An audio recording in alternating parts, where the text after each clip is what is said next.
What's up, everyone? Welcome back to the Kill Shot UFC Draftkings Breakdown Podcast.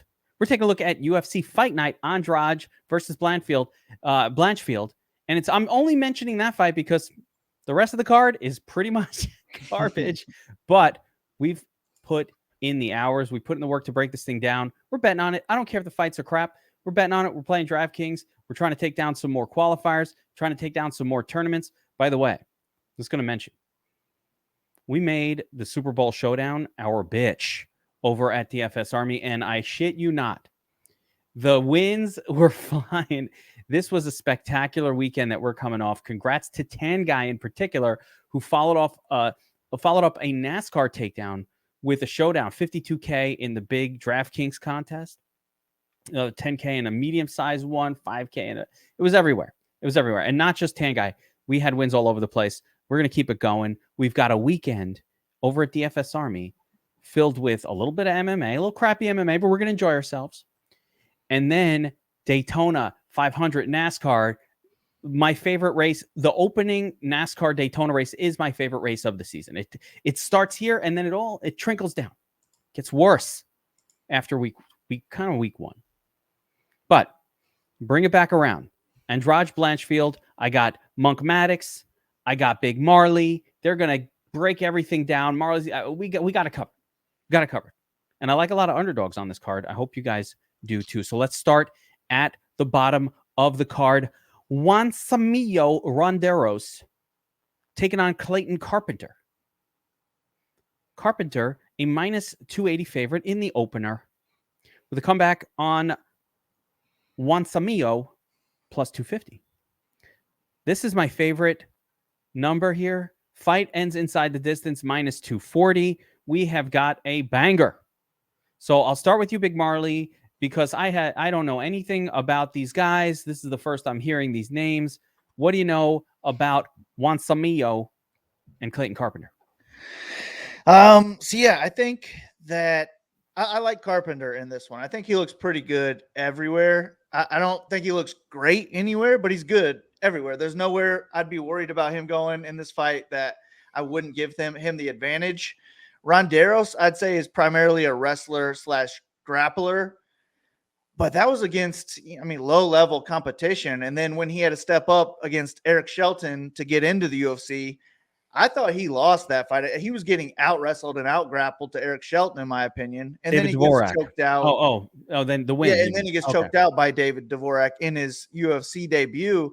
So I was just really not too impressed with Ronderos. I guess if he is going to win this fight, it's going to be on the ground. He's going to be the one getting takedowns and maybe back control or whatever it is to get him a win. Well, if that's the case, but I'm picking Carpenter in this one, and I'll be heavy on the Carpenter because I do think this fight probably plays out on the ground, and I think he gets a submission at some point. So I'll be pretty heavy on Carpenter. I like him in all formats. If I'm making 150 lineups, maybe I'll get 5%, 10% Ronderos, but I don't see me making 150 this week. I'll probably have 20 lineups, and I bet Carpenter's in at least half of them. MonkMMAtics, let me ask you something. These are 125 pounders. They're little guys, right? I don't normally see a minus 270 inside the distance prop on fighters of this size. What's going on here? That's true. And I think it really comes down to how everyone is kind of on Clayton Carpenter this week, including myself.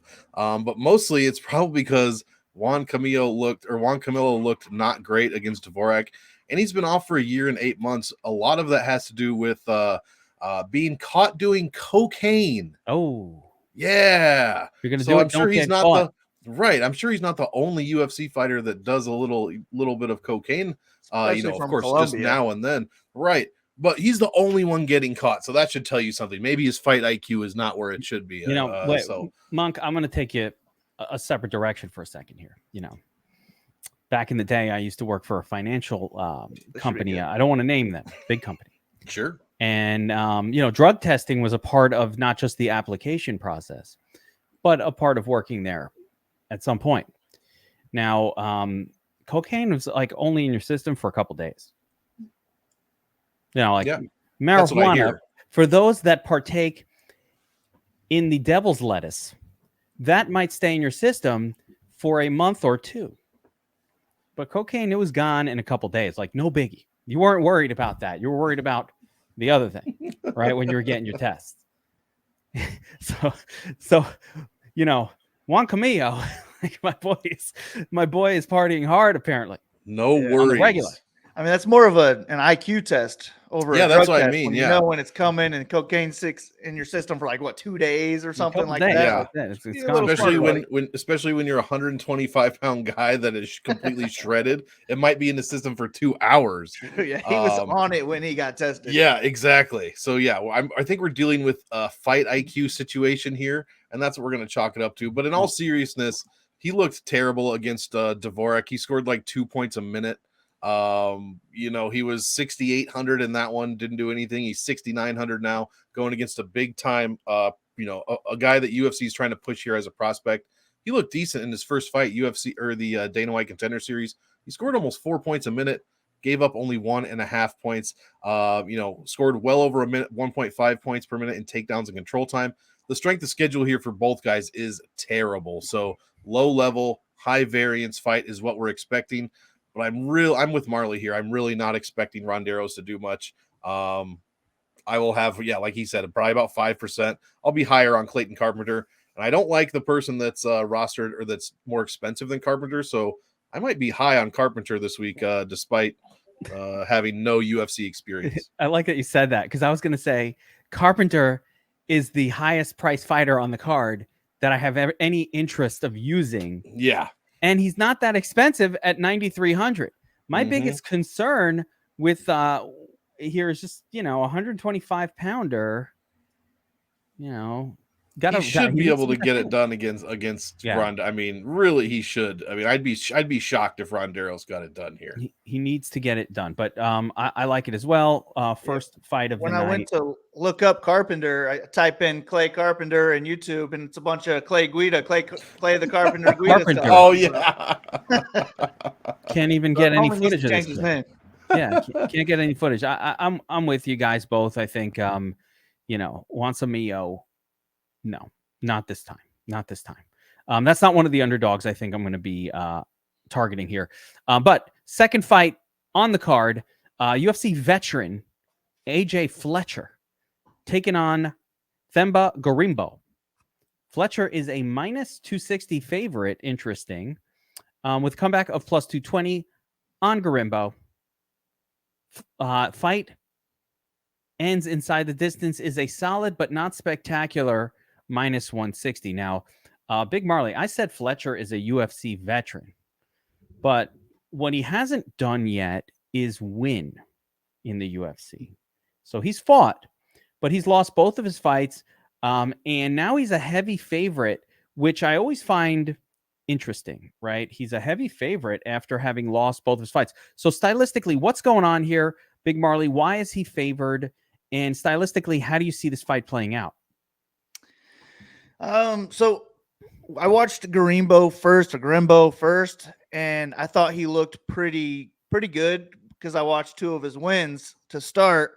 He looks like a decent striker at range. He's got a solid jab, and then he had solid wrestling, solid top control game as well. And then I went and watched his loss, and he just got dominated on the ground. He got laid on the entire time.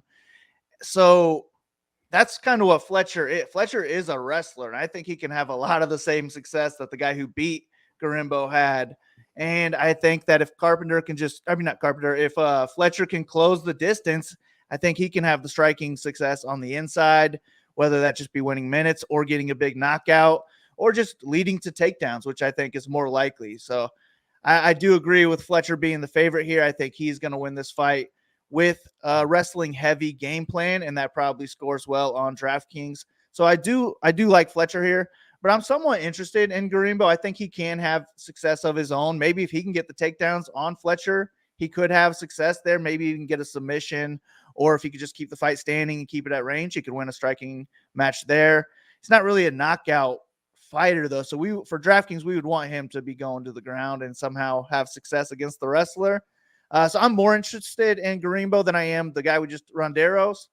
But I'm going to pick Fletcher in this one. I think Carpenter, Fletcher will be two guys I like to start a lot of lineups with. And then hopefully I start off the night, 2-0, 240 points in the bank, something like that. I like the two favorites starting off.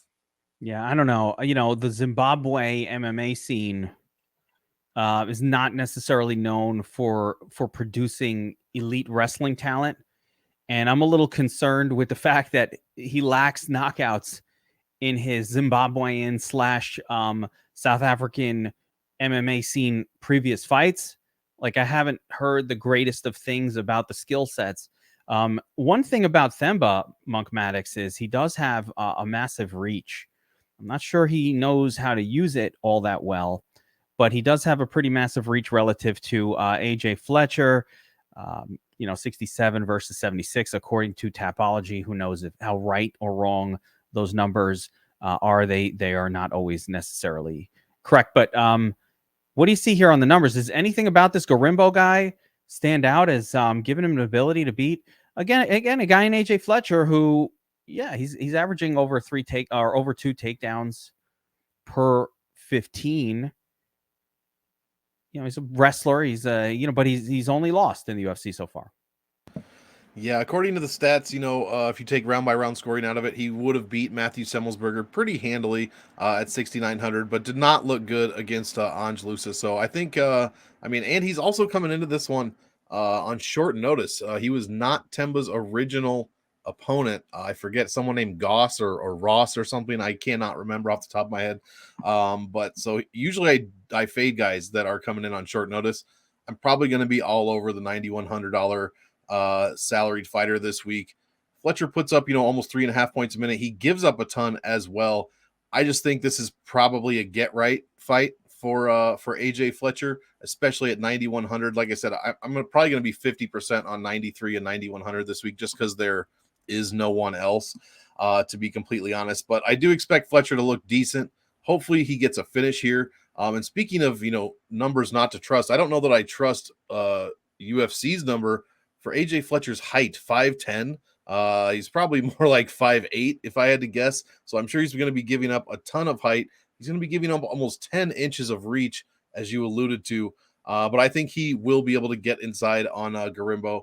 Take him down like Marley said. Hopefully, get us some points that way, and ideally finish this fight. He needs a big win here.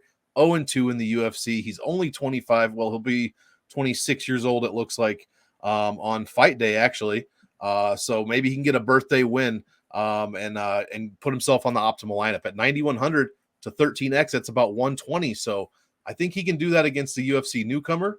He's scoring 3.5 points a minute. He just needs to secure that win.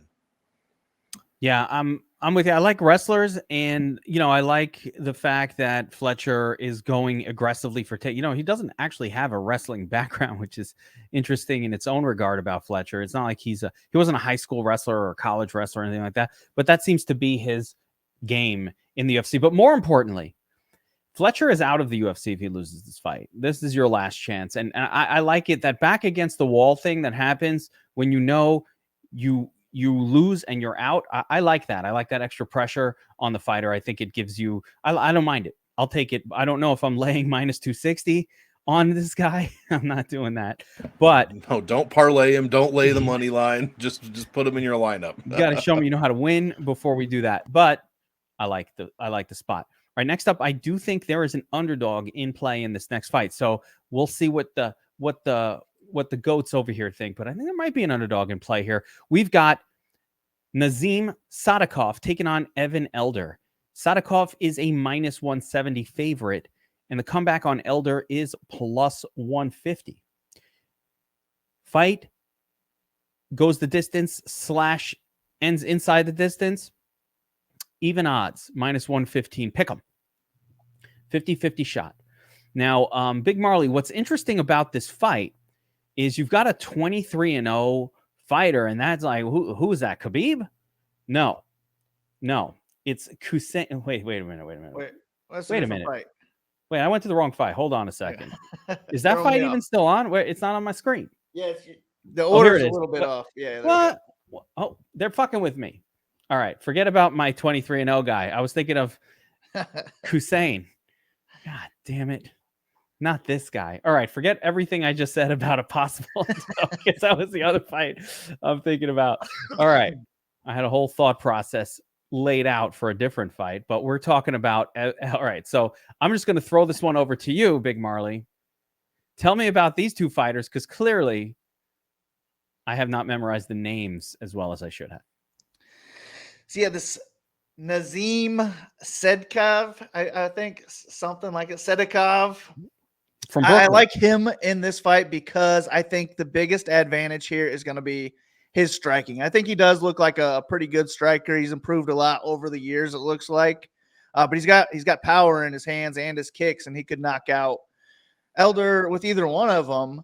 But he's not much of a grappler. So if we're paying 8,600, I feel like we almost need him to get a knockout here, because if he goes out there and wins a striking-based decision, he's not going to have enough volume to pay off even $10K, that $8,600 price tag. And I doubt he's going to get any more than one, maybe two takedowns here, even though Elder did get dominated on the mat in his UFC debut. That's just a different stylistic matchup. I think if anyone's taking this fight to the ground, it's going to be Elder. But he's just not very good anywhere. He's okay, I guess, everywhere. Like, he's a decent boxer, but I just think he's going to get picked apart on the feet. And his most optimal path to victory would be to get this guy, against the cage, spend time against the cage, and then work for takedowns, grind minutes out on the ground. And if he could do that, he can get the win. I don't see any 100+ potential from him, but we can get 10x or more from an underdog here. I'm okay with Elder. But as I mentioned, I think the biggest advantage in this fight is going to be Sadikov on the feet. I'm going to pick him to get a knockout at some point. So I probably still prefer him if I'm choosing between the two, since I'm picking him to get a knockout. But I'm also fine just skipping this fight, moving to other fights where guys have more paths to a high-scoring victory. But give me the favorite to get a win. Monk, you're probably going to town with the numbers on this fight. Not much grappling going on. It does not look like. I think we have to take Evan Elder's numbers with a grain of salt here. It looks like he was kind of dominated for the grappling. I doubt he's a 1.8 strikes per minute guy. Career-wise, it looks like this is maybe just that one fight against against Parsons where he lost. Yeah, he's going to have to show me, though, because, he looked really, really poor. Scored 1.7 points per minute while giving up well over 5 points a minute. Parsons put up 108 on this dude after 15 minutes. He only scored 25. He literally had nothing. He landed 27 strikes in 15 minutes. Parsons controlled 52% of the fight. I'm not impressed with Elder. I was listening to someone, I forget who it was, but apparently he's extremely difficult to submit. So I wouldn't be thinking that would be a path to victory for Sadikov here. But I am picking Nazim. He scored about 4 points a minute in his Dana White Contender Series fight. Would have had 91, which isn't great, but it's not terrible. He's 10xing his salary at that point, which is decent for cash. And depending on the rest of the card, could be okay for GPPs. We had two, I believe, sub 90 point scorers end up on the optimal lineup last week. So it's always a possibility at 8,600. I think he can get it done here. I think he could possibly get the KO. Like Marley said, I'm looking forward to seeing Nazim striking in an actual UFC fight, although I'm not comfortable with putting a ton of stock into him yet until I see it. This is going to be like a show me fight. Either Elder's going to have to show me why he deserves to be rostered after an extremely poor performance against a basic unknown in Preston Parsons, or Nazim's going to have to show, why he kind of belongs here, why I should pay attention to him at a stacked weight class of lightweight. So I'm excited for this fight. I'm picking Nazim. I'm picking him to win inside the distance, but Evan Elder seems pretty tough. So Nazim's really going to have to bring it. It should also be noted Nazim trains, his main training partner is Matt Frivola over at Longo Weidman MMA. Fantastic. If you're an Aljo hater, you probably hate that. I'm not an Aljo hater, so I tend to like that aspect of it. So I'm going Nazim here for the finish. I'm just trying to understand what happened to Matt Serra. They kick him out of that place, and now it's Longo Weidman. What is going on here? I think they focus more on that. Might just be like the striking brand of it, and then Serra is still, I believe, very much involved. I think he's just more the ground jiu-jitsu side of things. but somehow Weidman snuck his name in there. Yeah, must have. I think they must have opened like an actual physical gym, like that's really focusing on striking, most like striking and probably wrestling, I would imagine. But someone knows better than me out there. Yeah, that's my boy Matt Serra. I don't want him getting disrespected. All right. Well, obviously the fight odds screen threw me for a loop by switching the order of the fights before. Let's see if that happens again. Now it's a whole. We can bet on if I'm going to get fucked up on another fight and think it's different people than it is. You know, puts us back on track here. Taking bets. Let's see if we can get back on track. All right.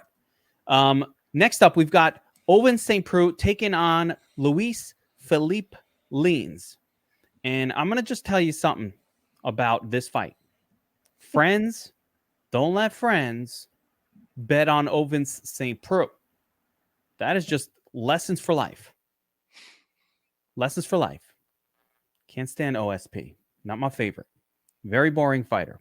Fight goes the distance / ends inside the distance is also an even -115 for this one. So 50-50 odds.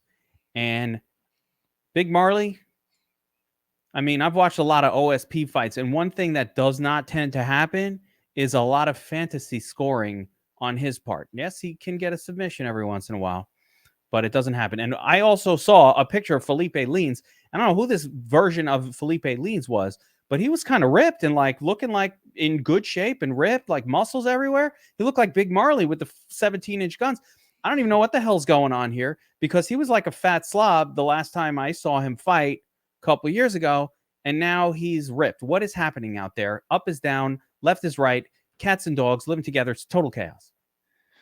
I mean, maybe that's why he's a big favorite here, because I just don't know how skill-wise you could say this guy's going to win close to 70% of the time. I think this is closer to a coin flip here skill-wise.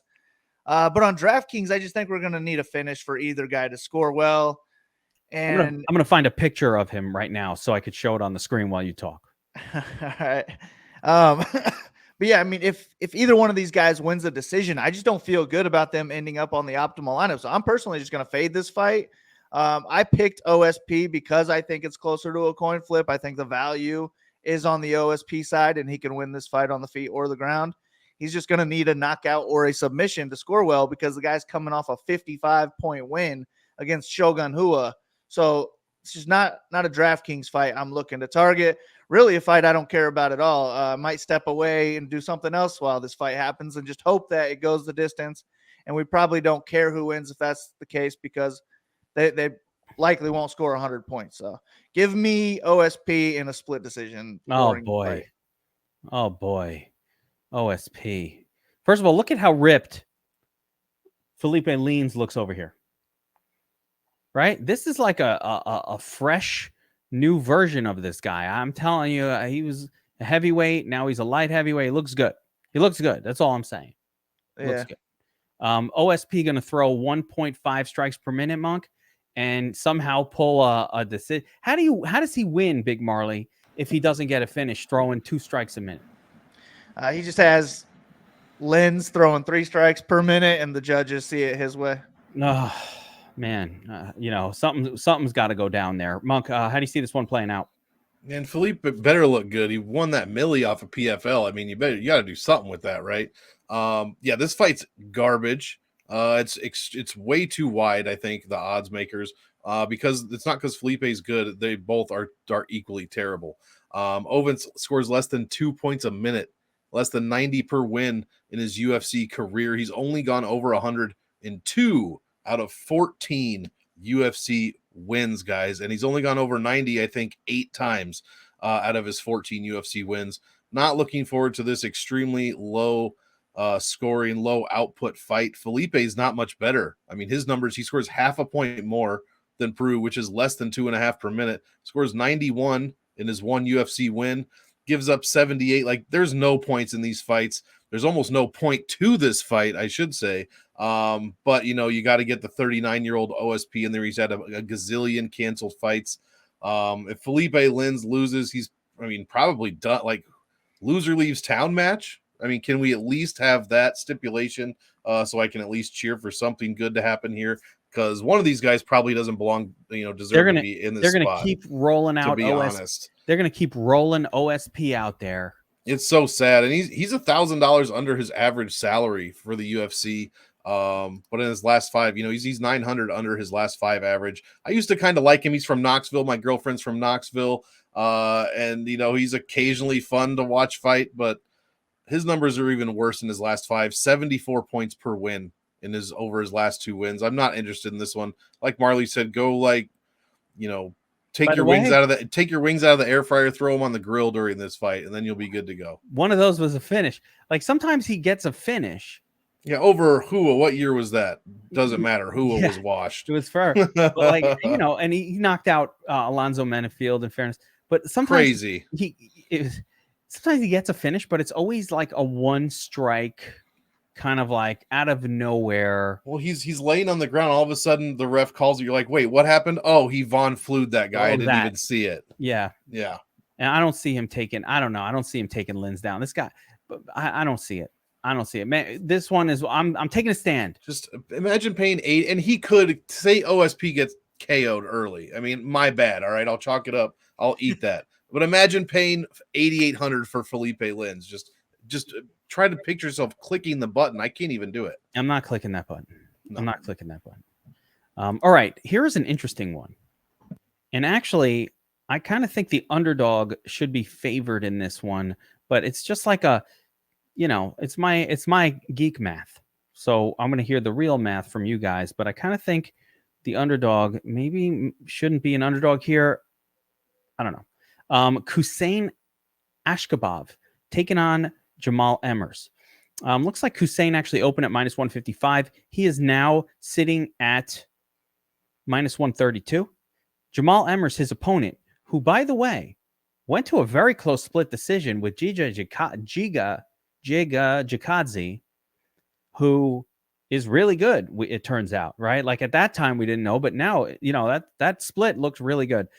Jamal Emmers, +112, really close fight. Inside the distance prop, -130. Okay. So Big Marley, how do you see this one going down? See, I really wanted to like Emmers in this one because I do like Emmers. He's a good wrestler. He's a solid striker. He's got the bases that I want in a fighter. But he's not the smartest of fighters. He'll wrestle when he should strike. He'll strike when he should wrestle. And then I watched this Askabov kid, and I couldn't find any flaws, really. I mean, he's not fighting the toughest of competition, but he looks pretty damn good. And I would say on the feet, it's kind of his kicks versus Emmers' boxing. And then I went into it saying that Emmers is going to be the better wrestler, and then Askabov's the better grappler.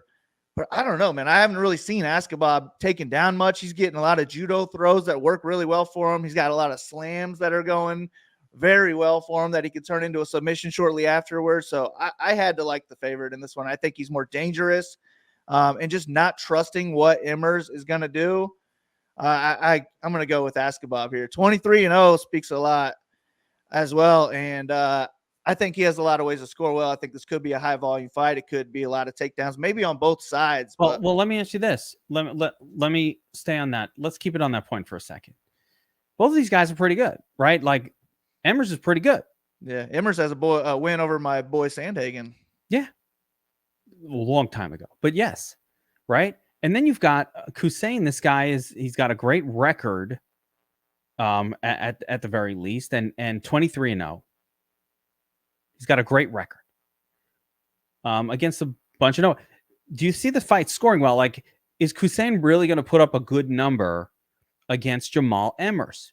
Emmers is a wrestler. He's going to be able to counter Hussein's takedown if he wants. Yeah, I'm picking him to get a submission, so I think he does score well. But at the same time, I want Emmers exposure too. This is my second favorite fight on the card. Just everywhere, really. Draftkings, watching purposes. I'm looking forward to this one. I think if Emmers wins, he's going to score well also. So I want maybe 25% Emmers and then 45% Askabov, something like that, where I'll be throwing them both into lineups. I'm doing some Rainmakers, some DraftKings Rainmakers. I already have some NFT cards of both of these guys I'll be throwing into lineup. So this is a fight I'm really looking forward to. And this Askabov kid, he's got a brother. I don't know if he's twins. They look exactly the same. And it just reminds me a lot of these Bombfim guys who just fought recently. And I was on the wrong side of both of those fights. So maybe that's playing into my head a little bit here too. But these guys look pretty damn good to me. And I'm gonna ride the hype. Now, Monk, this was the fighter I was originally referring to when I got confused earlier with Nazim Sadikov, but it's Hussein Askabov, another Av, right? And he's 23-0, but the names on his resume are not exactly household names. Wins against Yusuf Hadi Viznegev and RB Masvarov and Luis Filho. In other words, a bunch of people none of us have ever heard of. Or at least I have. Yeah, right? Excuse me. Exactly. And the other side of that is Emmers is coming off a 1.5 year layoff. I mean, in his one win over Cachero, he scored 108 points, which I'm looking forward to. In his UFC career, he's almost at 4 points a minute. He's $300 under his average salary. Did well in the takedown and control time department. Askabov, when I have no fights, I immediately look at record. I look at his strength of schedule. His last 5 opponents' pro record is 66-33. The guy has a not great strength of schedule, but it's not as bad as most newcomers, especially from that region. But it is 10 points lower than Emmers. Now, that said, his last 2 fights, I believe, his last 2 wins, one of them was against a guy who's now 4-2. And that guy, his last 5, all of his opponents combined only had 1 win. His second opponent, RB, I believe, is 7-1. His last 5 opponents have 0 wins. So yeah, these are fake records. That kind of thing. Yeah. Once you click in there and that kind of thing really worries me, especially when it comes to, I'm 23-0. Like, okay, but in your at least last 2 fights, you're beating guys who have beat guys that have 0 wins over several fights. So that is very concerning. That said, you're not paying $9,400 for this newcomer over Emmers. It's 83 and 79. It's a fantastic salary pair to target. For what I call salary voodoo. These 2 salaries make optimal lineup at a tremendous rate. 30% each, basically 30% optimal for 8,300 and 31% optimal for 7,900. So very close, very good salary to play. My stats say that we are under leveraged 11%, meaning we should be putting these 2 salaries in our lineups 11% more than we currently do. So I'm with Marley. I'm probably picking the OV in this one, Hussein over Emmers, but Emmers has been off for 1.5 years, but he scores very well. I want some Emmers as well. And I agree. Top 2, top 3 fights I'm looking forward to on this card. Yeah, at least it's an interesting one to watch. I'm going with Emmers here. I'm going to buck the trend on you guys and say, Mr. Askabov, prove it. Prove it. You don't deserve to be famous. That's fair. And I like Marley's compare. He brought up the Bonfim brothers, which I was out on. The one I was out on, of course, made the optimal lineup. So yeah, I don't want that to happen again. That's right. All right. Next up. This one may not be the most exciting fight to watch, but we got to talk about it real quick. So Mayra Bueno Silva taking on the Elena Landsberg, the elbow queen. And Bueno Silva is a massive -465 favorite. Fight goes the distance, -140. Wow, that's, you know what? I'm a little surprised that it's only -140 to go the distance. But yeah, I guess Mayra Bueno Silva has some finishing potential here. Let me just take a quick look here at the if we got any props. Bueno Silva by KO +475. Bueno Silva by submission +200. So there is what the odds makers are considering as a possibility here.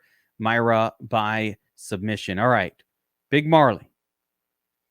Elbow queen. She likes to push up in the cage and throw those nasty elbows. She going to be able to pull that off against Mayra Bueno Silva?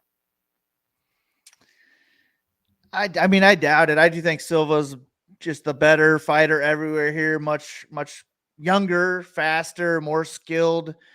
I think her ceiling though is like a first round submission, and she's got 3 of those in the UFC, and she's never scored more than 95 DraftKings points because she's never had a takedown. Like, she doesn't know how to fight optimally, basically, which I don't love. And I don't love paying $9,500 for her when we already talked about two fighters that I like a lot more for cheaper.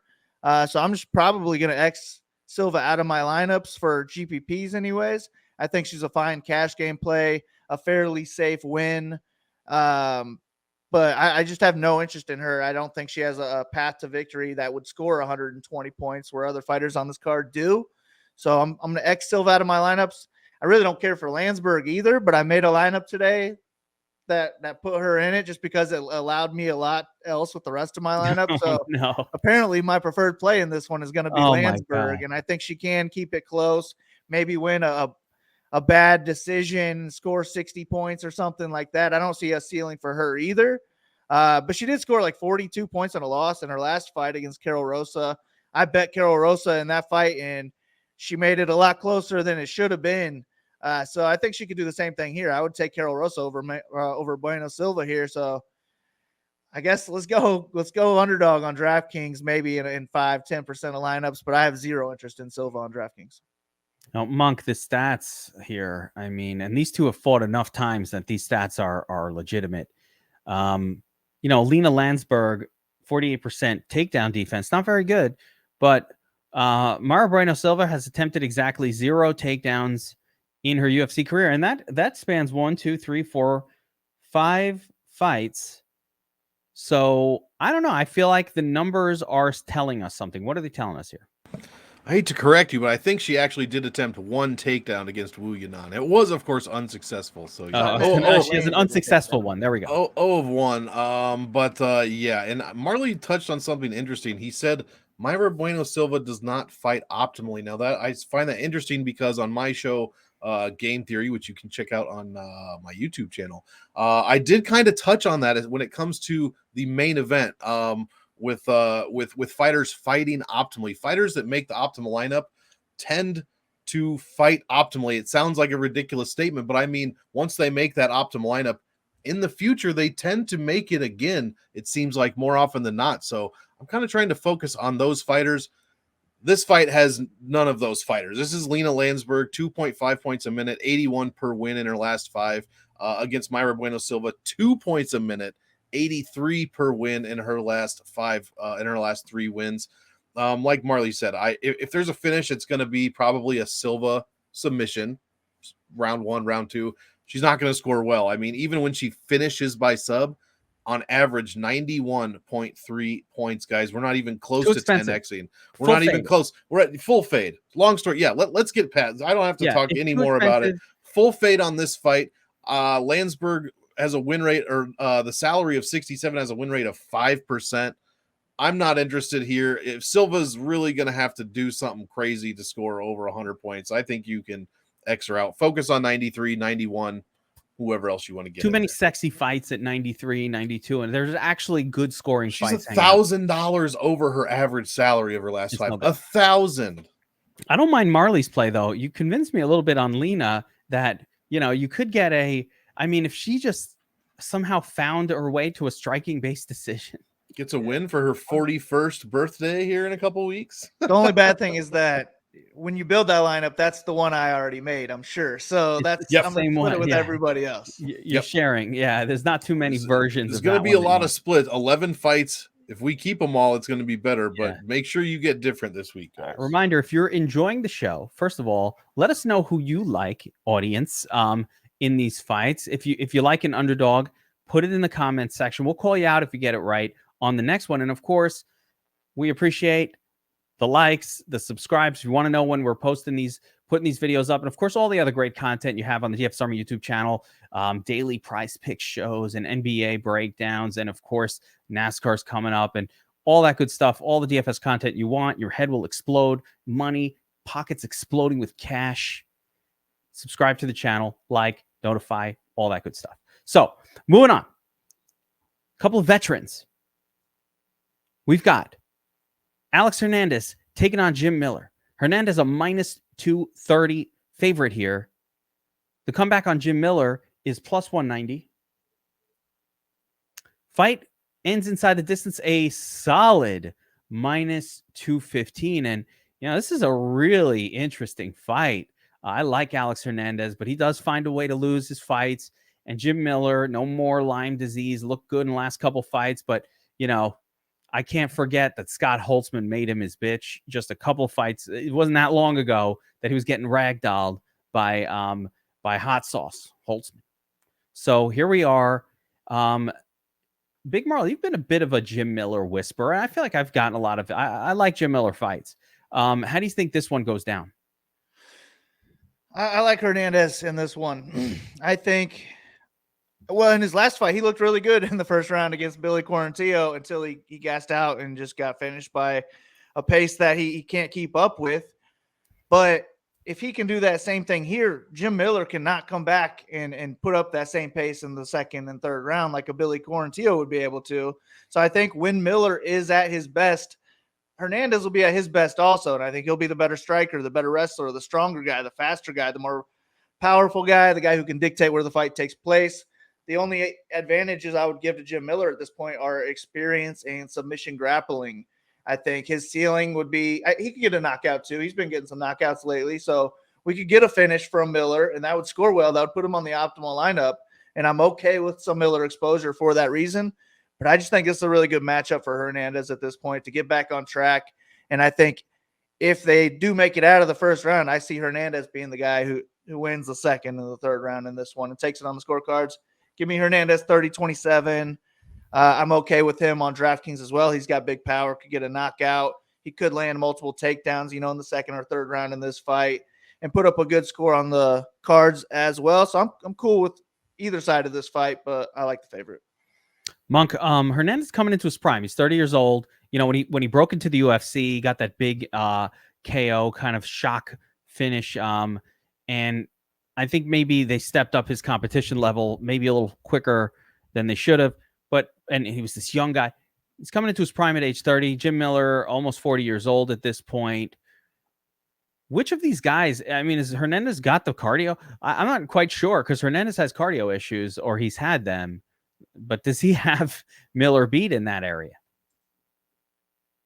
You're on mute. Yeah, for sure. I think he definitely has cardio issues, but I'm just kind of playing the strength of schedule game here with this one. Jim Miller, 3-2 in his last 5, while Hernandez is 2-3.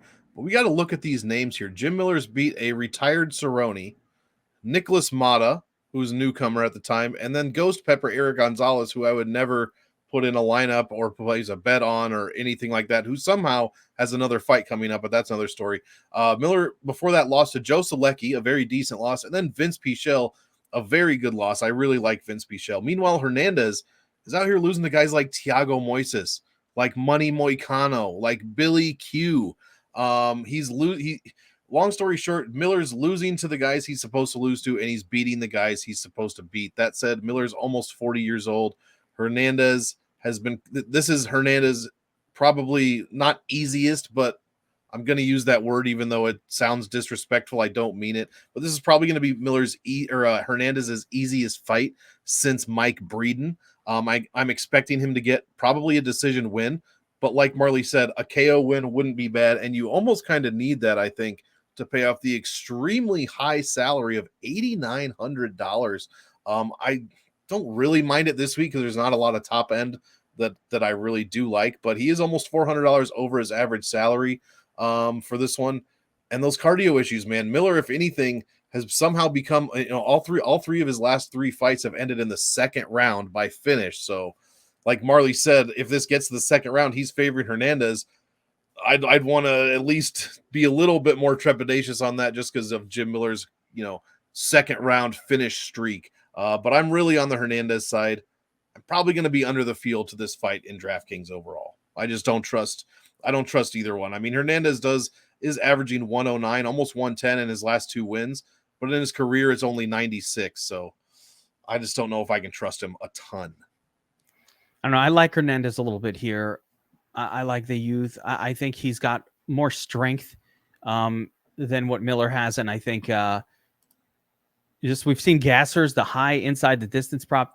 I'm going to be on Hernandez a little bit. I actually usually take Miller. Miller's almost always an underdog in these fights, which is always great. Right. And he's come through for us as an underdog a lot of times, but I don't know. I don't see it here. I don't see him getting this win unless really Hernandez shoots himself in the foot. And I agree with what you said. I think Hernandez's strength of competition has been massive levels. Whenever Jim Miller has stepped up at competition level lately in his later career, it hasn't been a good scene. So Yeah, I'm sticking with that. Last thing I wanted to mention on this one is when Hernandez in his career wins by decision, 66 points on average. So it's ugly. Kind of needs a finish, in my opinion, to get it to make optimal here. That's ugly. All right. We got a close lined fight. William Knight taking on Marcin Prachnia. Knight is a -117 favorite with the comeback on Prachnia, -103. So both are in minus territory. Fight ends inside the distance, -165, which is a little, again, surprising for me because Prachnia has been a gets knocked out really quick guy for a big portion of his recent career.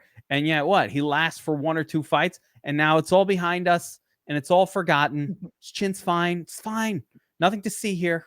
No fire behind me. Nothing to see. Everything's fine. Everything's fine, Big Marley. No problems. Chin's great from Prachnia. No worries. What do you say?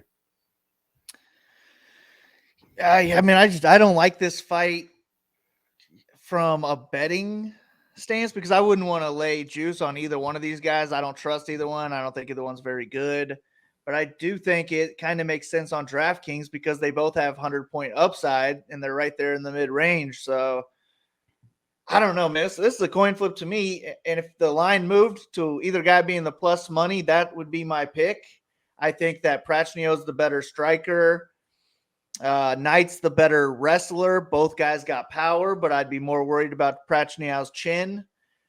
If it goes to a decision, I think Knight is the only one who has any chance at 100 points, and that's because he could go out there and get multiple takedowns. We saw Lenz get 4 takedowns against Prachnia in his last fight. Scored like 92 points or something like that. I think that's in play for Knight if he wins here, and maybe that's enough. So I don't know. I was leaning with Prachnia yesterday, kind of leaning with Knight today. I just have no lean in this fight. I kind of hate it. If a fight does get canceled, I kind of hope it's this one because I could see me just taking the wrong side and getting burned. But I don't know. This is a perfect fight for the domination station. Go in there, let it pick whatever. I mean, let it get the projections and put these guys in your lineups and try not to deal with it too much with your handbills, maybe. I don't know. What do you guys think on this one? And that feels like a cop-out, Big Marley. Yeah, I have no lean on this fight. I don't know why. Why do I like Knight a lot in this matchup? Like, because Marcin Prachnia was terrible. Yeah, I like Knight a lot here. I don't know why. It's weird. Yeah, you could sell me on this fight, so go ahead. I think it might be my kill shot. I think I'm going with Knight. Listen, Prachnia can't stop a takedown. He's got a 53% takedown defense, and we've seen Knight go for takedowns a lot when they're there. I mean, he doesn't always get them. You know, he's a bodybuilder first, you know, MMA fighter second, right? He's one of these muscled guys. You're nervous the whole time that, you know, the muscle is just going to suck away all of his gas tank. But I mean, the takedowns are there with Prachnia. Plus, the chin is horrible. This guy got knocked out by slow Mike Rodriguez, one of the guys who is so bad. He sucks, right? Like, I'm sorry, he would kick my ass, but he sucks. And you can't lose to that guy. And you can't get knocked out by Sam Alvey. There are just too many things. Ankalaev knocked him out. He doesn't finish anybody. Yeah, well, at least Ankalaev is good at MMA. Like, he's good at MMA. I'm talking about he lost to freaking guys who aren't even good. Like, you know, Sam Alvey's, I'm sorry, he's not good. And slow Mike Rodriguez is just horrible. That guy is caused, I mean, actually he's made me money because bet against it. But, you know, I don't know, Monk. What do you say? I mean, he's also add Felipe Lins to that list. He's got an L to Lins. L to Lins. How does Prachnia win? What does he do? It's just the fight stays standing and he just lands more strikes, Big Marley? I think so, yeah. Or his ceiling would be a knockout, of course. That's always in play. He's got power, but I guess I'm more interested in Knight because he's got more power. He's got a more durable chin and he's got the takedown. So DraftKings, I probably just prefer Knight in this one, but he's not a guy I like to trust. No, No, you got to wipe that out though, because they're both that way. There's a few fights like this. Listen, Beverly Hills Ninja is on this card. We got guys like this all over the place. Well, both guys are 250 over their average salary. So no matter how you look at it, you're paying up for this fight. I'm really hoping this one goes to decision and they score like 60 points and I don't have to worry about it. Because William Knight scores 2 points a minute. There's a ton of very low offensive paced fighters on this card, and Knight's one of them. Only 92 per win in his last 5. But those numbers, that number is better than Prachnia, who's averaging 90 or 87 per win. He scores 3 points a minute, but gives up more than he scores, I do believe. Other than that, this is another strength of skill. William Knight missed weight against Maxim Grishin. They moved it up to heavyweight. He weighed 218. Okay, for that one. He's usually a light heavyweight. Then he fought Devin Clark at heavyweight, in which he weighed in at 251 pounds. That was his last fight in April. And now you're telling me Thick Willie's going to cut right back down to 205 pounds to go against Prachnia. I wouldn't be shocked if he missed weight for this fight, which I don't usually mind, especially when you're that much of a giant. There's no way in my right mind I could play Prachnia. I shouldn't even be playing Knight. I'll be under the field to this fight. I think it probably goes to decision, but I will have more Knight than Prachnia because Prachnia's chin is terrible. One of the worst on the entire card. I would say the worst, but as you just said, we have Jordan Wright on this card. So no one can be the worst. It's it's neck and neck for worst chin. That this whole area is just a big red flag for me. But give me Knight. I guess he has the better wins. His strength of schedule is better, but Knight beat Menafield and Prachnia beat Roundtree. Like, what? I don't know what to think about these guys.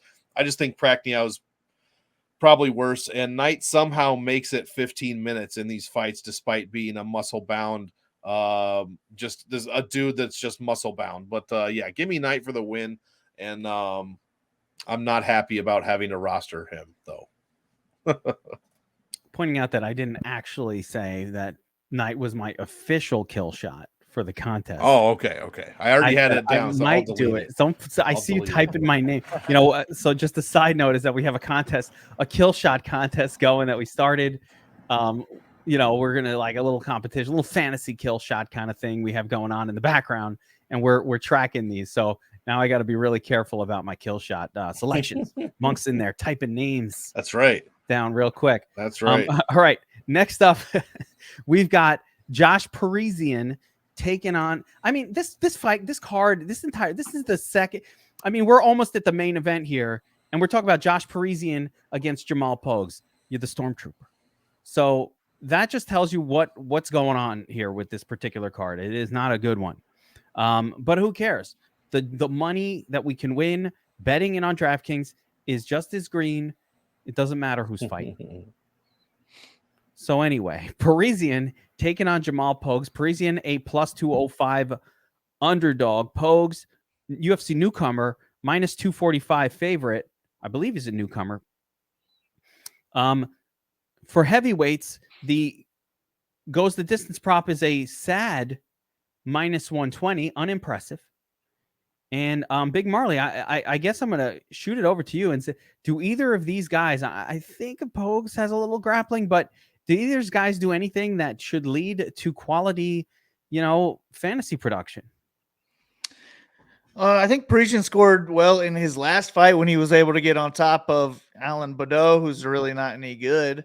So I do think he has a ceiling through top control on the ground, he puts up decent volume on the feet too for a heavyweight. So I think he could score well really in any way, but you're kind of just hoping for either the wrestling or the heavyweight gets a knockout. It's just that anywhere he can have success, I think Pogues can have the same success. And I just think he's the more athletic guy, faster striker, better all around striker. Doesn't quite look like a heavyweight when he's striking, but he also has wrestling and grappling. In his first Contender Series fight, which was like 3 or 4 years ago, they said he was a brown belt in jiu-jitsu. So I would imagine he's probably a black belt in jiu-jitsu now. So I gotta roll with Pogues here. I just think he's better everywhere. It's just I could see this playing out a whole lot closer than that line indicates if it does go to a decision. And I think Parisian's very in play because I don't think he's going to get rostered too much. Maybe he'll be between 10 and 15% owned. And I think he has more of a chance at the optimal than that. So I'll probably go overweight to Parisian, even though I'm picking him to lose. But I'm going to go with the newcomer here just because he has potential at a longer stay in the UFC, I'd say. Monk, Parisian's wins are not exactly a who's who of elite fighters. Roque Martinez. What do you mean? Oh, yeah, you're talking about Alan Badeau and Roque Martinez? Roque. Household names? Roque Martinez looked like if a basketball was a human. That's what it looked like. Roque Martinez. I'm trying to see if there's any stats here. I mean, can we get some takedowns from Pogue? Something? Well, we could. He certainly didn't show it. I hate tracking Dana White Contender Series fights, but if you have no other fights, I do track it.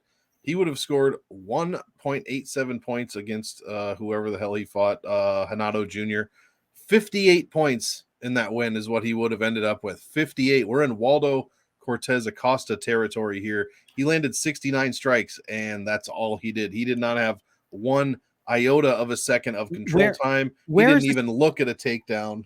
Where's this takedown prop 3.5 per 15 coming from? Is that coming from the first Contender Series? Yeah, fight. It must be. And if you need more than one Contender Series fight to get signed to the UFC, that's especially a heavyweight, by the way. Probably a good. Yeah, exactly. I'm going to be on Parisian straight up. There's no way I can roster a ton of Pogues. I'll have a bit because it's low level, high variance heavyweights.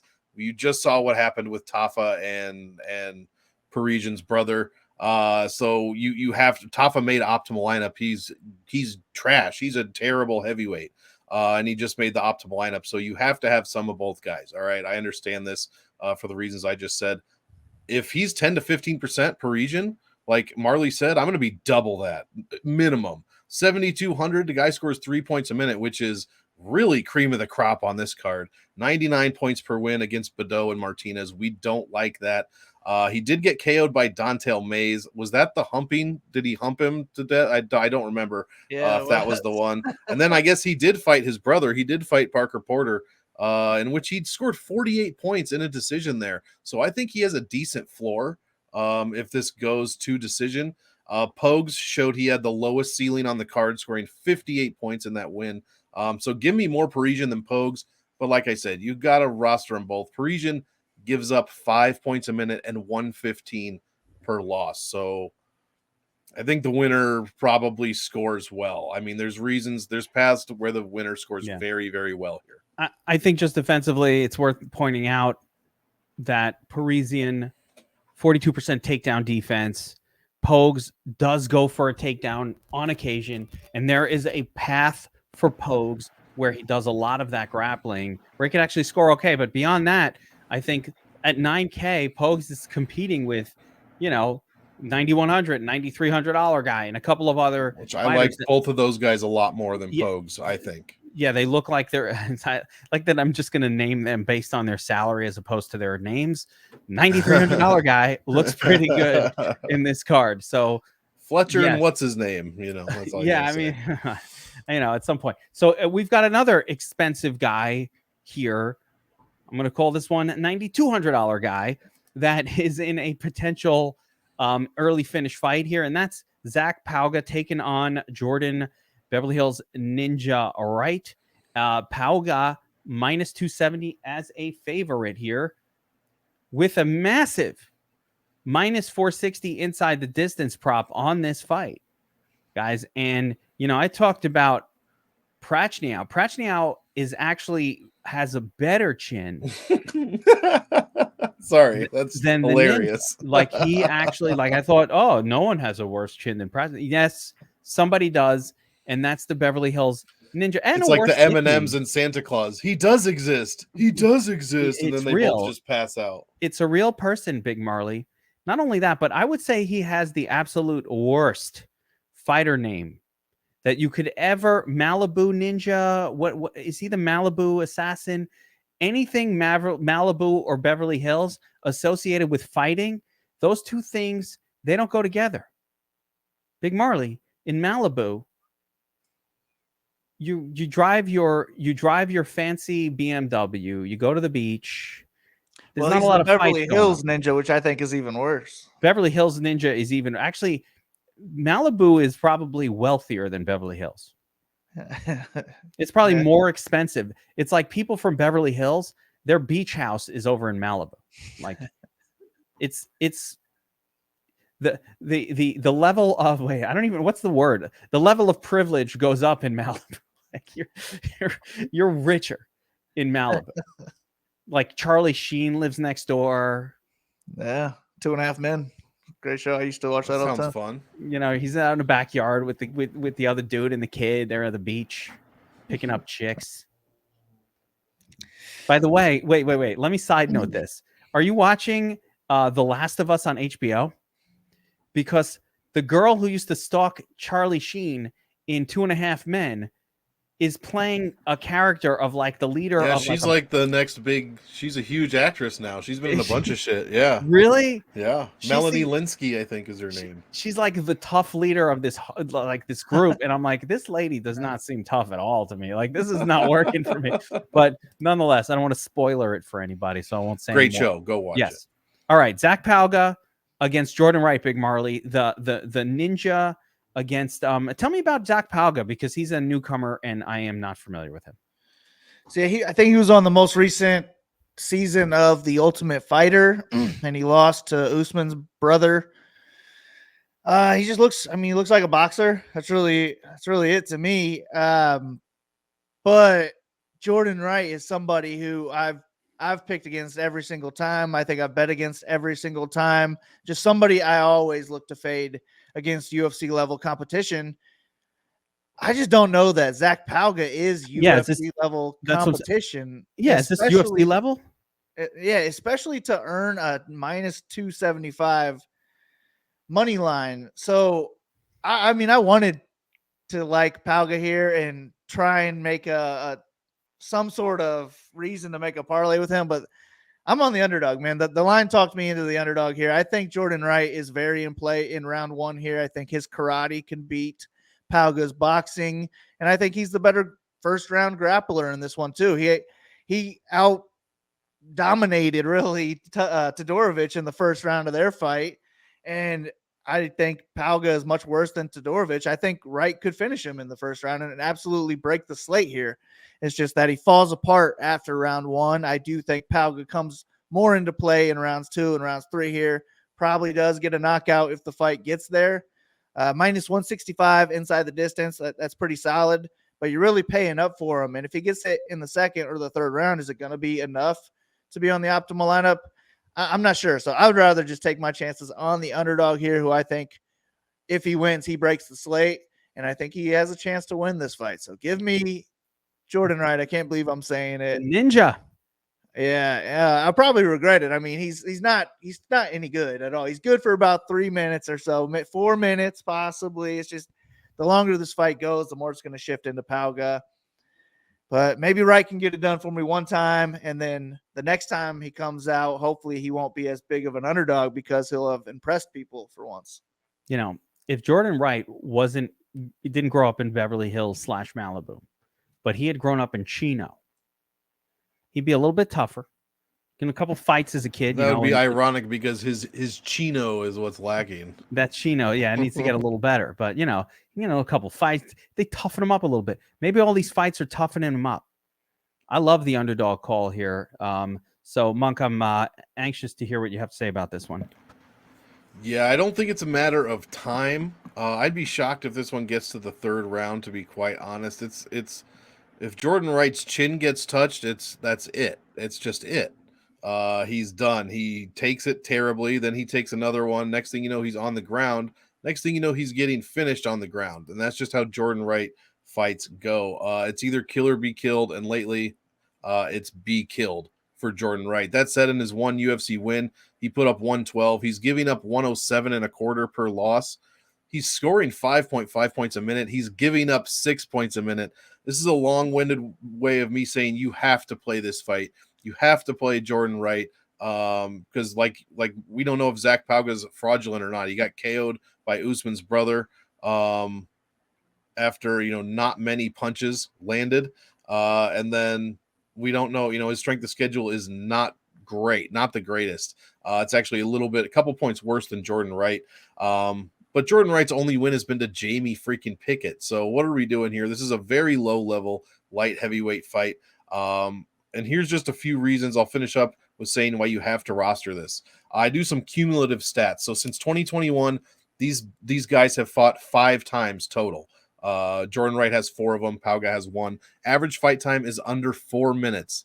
Average bonus points per fight for either them or their opponents winning is 82 per fight. 4 times these fights have gone over 100 points for one of the fighters. Every single fight has been a finish, 5 finishes. 3 of those have ended in the first round. 3 times someone in these fights has made optimal lineup. It's the best fight to target for all of those stats right there. And I'll have probably more than I'm comfortable with of both sides of this fight. Probably favoring Jordan Wright, though, to be completely honest. And like Marley said, I feel like I'm in a fog or a haze that I'm even saying that. Like I'm going to check my drink to see if somebody put something in it. But I think I'm picking Jordan Wright here. But if he gets touched on the chin, I'll immediately question why I made that call. Yeah, I want to counter what you guys are saying. Like, you got to have some Zach Powga here too. You have to. He is more than you want. Yeah, like he's live for that. Now, again, just metrics wise, and this is like a total all of DFS thing, right? You're always at higher risk playing the more expensive guy because you're competing with all other expensive fighters. So you not only have to have a good score in order to win the tournament, you also need him to outscore. And then I'll just sort this so I can recall the names here. He needs to outscore Carpenter and AJ Fletcher and Pogues and Hernandez. So there's a couple of other fighters that he not only needs to win and score well, he needs to outscore them in order to be in the discussion, or at least some of them, right? They're probably getting 2 expensive fighters, maybe 3 on your ticket, depending on how you put it together. Minus 470-ish inside the distance prop says load up on this fight. I mean, it's that simple. So we move on to the main event. And right off the bat, I want to say, guys, I love this fight. I'm excited for it. But, for DraftKings purposes, this is an all-in fight. You want to have 100% exposure, or what I like to call all-in. I think MMA all-in is 95% exposure because there's that 5% fuck you in the tuch, like they did last week when they randomly take a point away and cause a draw to happen on a fight that I was all in on. Either one would have scored well enough to be in the nuts. And if you take away, if they just got the 30, screwed me. Who was it? Mark Goddard. Yeah, like we said, there were 2 fighters under the 90-point mark. You're absolutely right. Shouldn't have been. And by the way, Volkanovski snuck into the nuts ahead of, quote, the guy that optimal fighters fight optimally. Yeah, I mean, he snuck his way into that nuts lineup. Yep. My boy Sniper was in position to win the big tourney if he got 100 out of Islam, but no one expected. He wasn't expecting Volk to actually outscore that other dude and messed all of that up. So no tourney win for Sniper. Unfortunate. But we've got Andrade taking on Erin Blanchfield. Andrade is a last-minute replacement for someone else. So this card really just was like, they should have just canceled it. But it's interesting because usually short notice replacement fighters are newcomers or young guys. We have all veterans. We have AJ Fletcher, we have Jessica Andrade, and who is the replacement in the other one? Alexander Hernandez. They, UFC called and they answered, and good on them, right?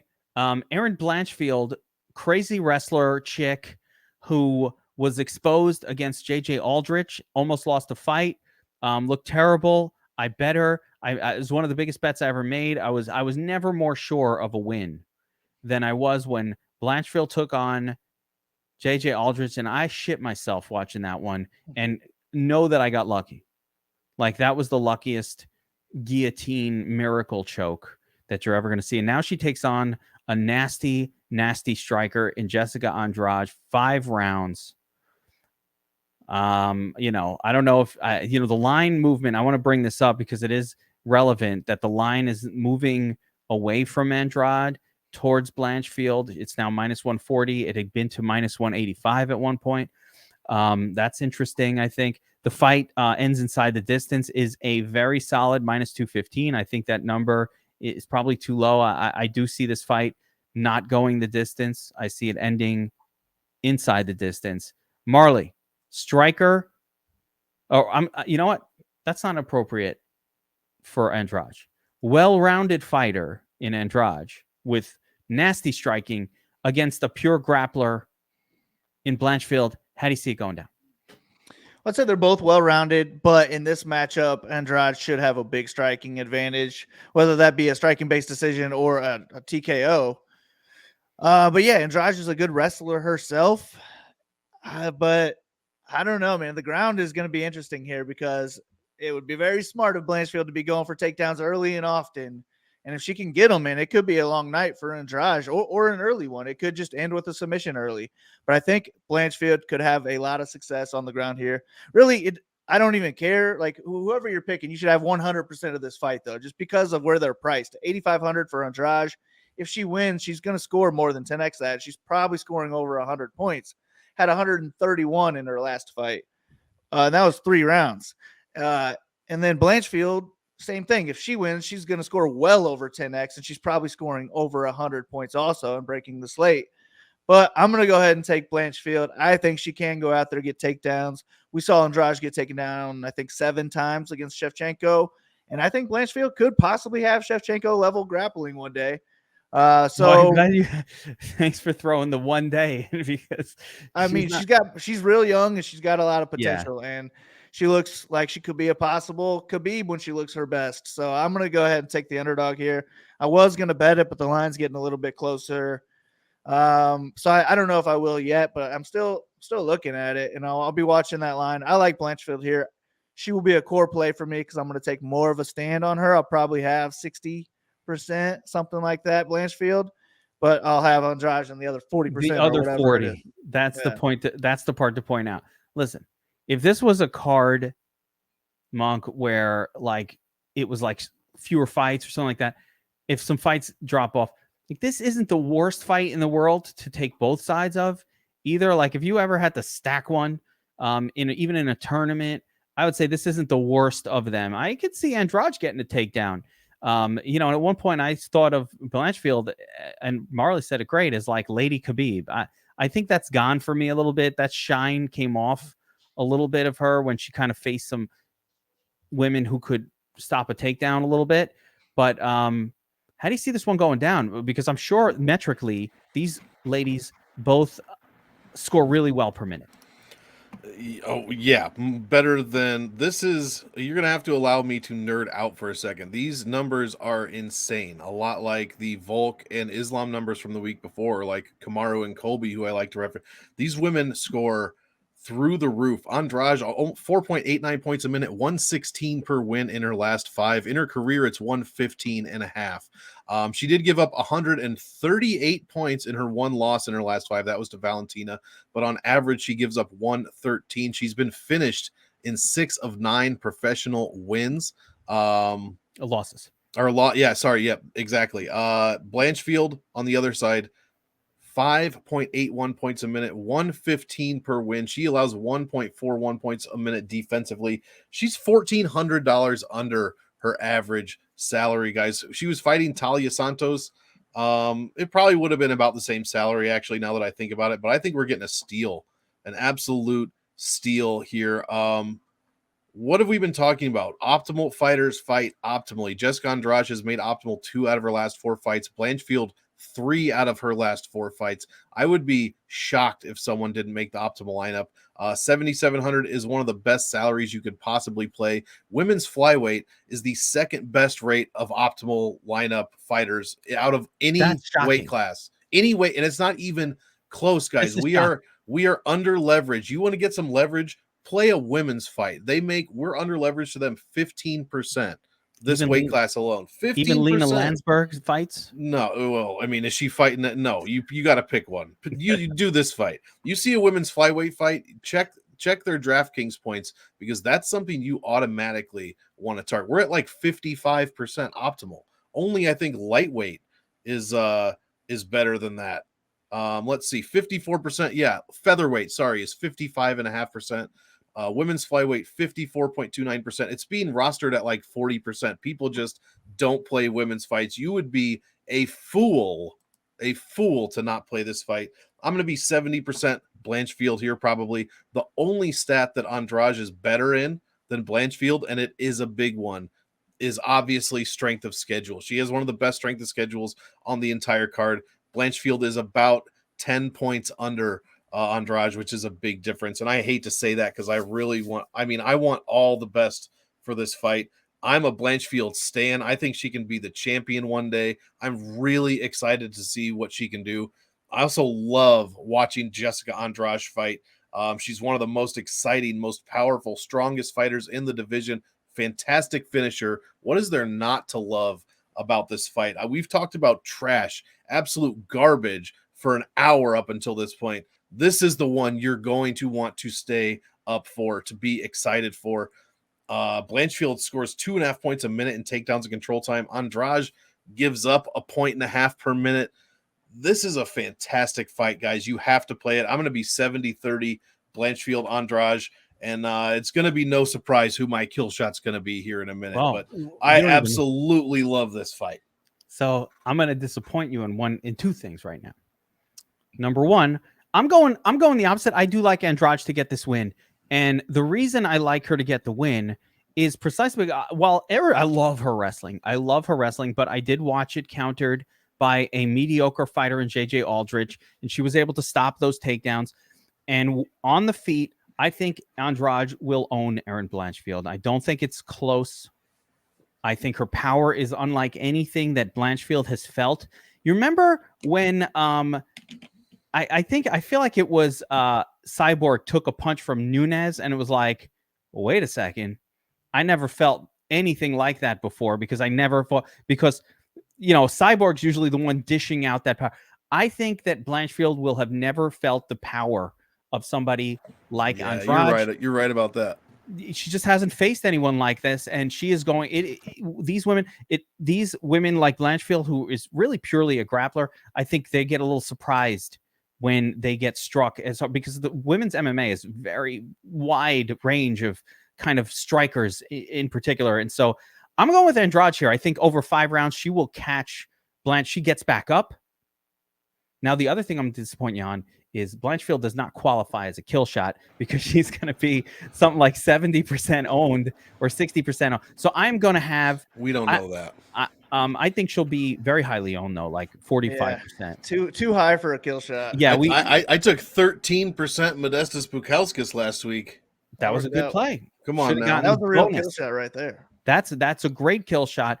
I wouldn't count Erin Blanchfield as a good kill shot, but like I said, 100% exposure to this fight. So both of you guys are going to go 70-30-ish range on exposure. I'm going to probably be more like a 60-40 favoring Andrade. And it's just because I love Andrade. She's my girl, and I just think she's a bad bitch, and she's going to knock her out at some point over the course of this fight. So that's how I'm playing it, but I love Blanchfield, and if she can execute her game plan, Lady Khabib style, she will score massive as well. So I like them both. I'm going to disallow Blanchfield from the kill shot, and we are going to be forced to choose someone who isn't her. Haters. That's right. I disallow it. Too easy. Therefore, we are going to pick our kill shot. I better not hear a favorite out of either of your mouths. No favorites, but no Blanchfield. So Big Marley, give me your kill shot. UFC Fight Night, Andrade Blanchfield. Marley's frozen. I'm going to you, Monk, while his screen. Wait, there he's back. Marley, who you got? All right, cool. Yeah, I definitely would have used Blanchfield as well if she goes. I mean, if she was as would I. Qualification. It's the only option. It's a cheat. I don't accept it. And I'm actually going in. I already won $250 on this fight because I bought an Andrade Rainmakers card, a month or so ago for $250. Sold it this week for $500. So I'm already money in the bank, and the card hadn't even started. Go check out DraftKings Rainmakers if you haven't yet. It's been really good to me. But I'm going to take Jordan Wright as my kill shot. First round finish. I think could be a submission, could be a knockout. I'll probably go with knockout, but Ugh, can't believe I'm saying it. Probably will never say it again. Jordan Wright. There it is. Jordan Wright. All right, MonkMMAtics. Who you got? No Blanchfield. That was the only other. That's literally the only other one. I'll get different though. I hate picking the same thing, especially on a show such as this. This is so bad. I guess Josh Parisian to get it done at 7,200 is really the only other option I see. Wow, it is really slim pickings this week. I don't hate my kill shot his last fight, and that was a good night. Yeah, I don't hate it. I think there are two more eligible kill shots between Willie Knight and Jamal Emmers. I'm going with Emmers here to defeat the 23-0 Hussein Askabov. William Knight's a favorite, isn't he? Is he 8,200? Yeah, he's 8,200. So then it wouldn't count him anyway. So there we go. So I'm kind of forced into Jamal Emmers. Perfectly happy. I liked him. I liked him from the beginning. I think Hussein got to prove it to me. 23-0 against a bunch of turds. I don't trust it. Yeah, I think we picked the best remaining three, I think. There we go. All right, that'll do it for the breakdown. UFC Fight Night, Andrade Blanchfield. Of course, Marley, Monk got the breakdowns, got the cheat sheets and DFS Army cheat sheet and notes. We've got the Domination Station locked and loaded for this card as well. So if you want to check out everything we do, get behind the paywall, get into our Discord, chat with the crew. We've got, by the way, our MMA Discord has some of the sharpest people. Forget about like the staff, right? Some of the sharpest people. I respect those kill shots, their breakdowns as much as anybody on staff. Some of the sharpest people in there. They're constantly talking MMA. If you like UFC, you like talking. If you like fantasy UFC, like betting on it, all that stuff. You got to check out DFS Army. We got the MMA sub. We got the VIP, covers all sports. All the sports are going strong, right? NFL's over. I don't do fantasy. Daytona, baby. I'm going to be reading up on Daytona this weekend. Daytona is by far, it's for me, as far as DFS goes, it is one of my absolute favorite things of anything. That includes NFL and all, specifically Daytona. Super fun. So we've got that going this weekend. Make sure to check it out. Like and subscribe to the channel. You want all these breakdowns, all the good stuff that we are doing here. Monk, we are going to put your podcast in the comment section below. So you want to check out more data, more analytics on MMA, check out Monk's podcast. That link is in the description below. Big Marley, of course, breaking down the bets, workout videos on TikTok, bicep curls and shit. Check them out as well. Big Marley MMA. And we will be back next time with another kill shot. We'll see you guys.